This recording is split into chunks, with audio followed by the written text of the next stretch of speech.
Volviendo ahora al informe. El informe parte, como les decía, de 50 experiencias a lo largo del mundo. En América Latina no está Uruguay. Ahora va a haber un segundo informe, sería muy interesante, porque hay experiencias, hemos estado viendo con Silvia y con Carmen, que hay experiencias muy parecidas a estas que recogieron hay experiencias de Brasil, de Colombia, de México, no me acuerdo qué otro país de América Latina, pero son 50 experiencias, había creo que 400 casos, eligieron 50 casos de esos 400 casos que recogieron para este informe, y acá yo les puse, porque evidentemente no pueden leer, algunos de los ejemplos en los que se logra esa inclusión de un grupo de individuos en situación de pobreza a lo largo de, son ejemplos, ¿no? Algodón a través de, digamos, la venta de algodón por el comercio justo, medicamentos esenciales, alimentos para niños desnutridos, electrificación, etc. Y ahí, digamos, a través de los diferentes casos, vemos las diferentes situaciones de esos tres que yo les enumeré, que es los individuos en situación de pobreza, como consumidores, como productores empresarios o como empleados. O sea que son, los ejemplos retoman esas tres formas de incluir a los individuos en situación de pobreza a través del mercado. Entonces, el ejercicio de este informe es partir, como les decía, de estos 50 casos y tratar de encontrar alguna regularidad. Lo quiere decir, como les decía, metodológicamente no es una teoría, porque los 50 casos no pueden generalizarse, pero es un camino hacia encontrar un marco conceptual. Por eso que yo les decía que esta iniciativa es muy incipiente aún.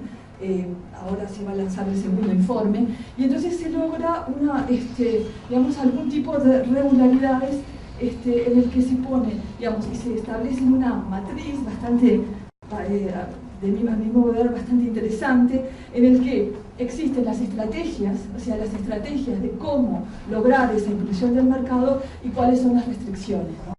Las restricciones, bueno, el marco regulatorio, desde mi punto de vista, es una restricción muy grande, ¿no? Acá con Silvia siempre hemos estado hablando de en estos emprendimientos sociales, si no hay un marco regulatorio, qué difícil que es hacerlo funcionar, ¿no? Ana Luisa Lucena ayer contaba todo su camino para lograr que finalmente, no, ella decía, esa fusión que hicieron ahora con esa gran empresa, y entonces la empresa le decía, bueno, pero ¿para qué? Bueno, porque sí, porque hay que hacerlo. No hay ninguna regulación que diga que esto es una vía. Y a mí me parece que ahí hay un punto muy importante, y ahora hablo a la academia, para investigar, para ver cuáles son las regulaciones, cuál es el marco regulatorio, cuáles son las regulaciones que tenemos y que podemos aprovechar, que las hay, ¿no? Yo creo que ahí hay un punto importante, y en esos estudios de casos, después los estudios de casos lo que hacen es en estos cuadritos, en cada estudio de caso va poniendo dónde se mete, pero eso lo pueden ver en el informe, que está en la página web, o si no en las oficinas del PNUD está en español en papel. Y entonces, ¿cómo sigue esto, no? Porque esto fue una primera iniciativa, en algunos países se lanzó, en otros no, está ese informe, y entonces sigue generando conocimiento, como yo les decía, ahí la academia tiene un papel importantísimo, generando proyectos, o sea, proyectos piloto, viendo a ver cómo se pueden implementar, cuáles son las fallas, cuáles son los fracasos. Se decía ayer que importaba mucho la persona, ¿no? Mario ayer decía, importan las personas. Bueno, eso hay que tratar de ver cuáles personas, ¿no? ¿Qué características? Yo creo que hay que pensar sí que no solamente son los emprendimientos, sino los emprendedores. Y después, ¿qué articulaciones, ¿no? Y ahí, digamos, lo que está tratando de seguir el PNUD es en estas tres líneas. Conocimientos, cómo generar conocimientos, cómo crear proyectos en esta iniciativa, y qué articulaciones tiene que generar el PNUD, o sea, qué articulaciones quiere decir, qué redes. Estamos pensando ahora justamente en Uruguay crear una red para generar esa masa crítica de personas de instituciones que estamos pensando en estos temas, y tratando de ver cómo generar impacto sobre la economía, sobre la sociedad, ¿no? Generar impacto. Estamos, digamos, lo que vemos, lo que estamos, yo personas, es que hay cosas aisladas muy interesantes, pero que no logramos, no estamos articulados y no logramos generar un impacto porque no estamos articulados. Esto quizás sea un buen momento para decirnos, bueno, hay una convocatoria grande, pensemos en que tenemos que articular, ¿no?